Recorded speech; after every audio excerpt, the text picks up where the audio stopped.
Bugün girmisən yuxuma, ay betibar. Elə qəmgin görünürdün, nə sıxıntın var.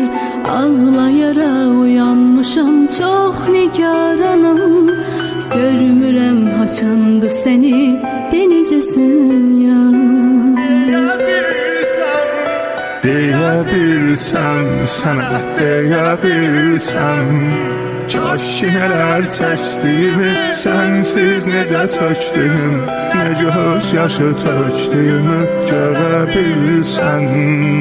İçimdəki yanğıları, hiss etdiyim ağrıları, dinlədiyim mahnıları bilə bilsən. Deyə sənə deyə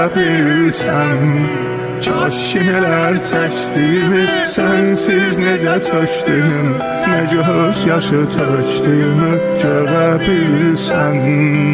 İçimdəki yanğıları,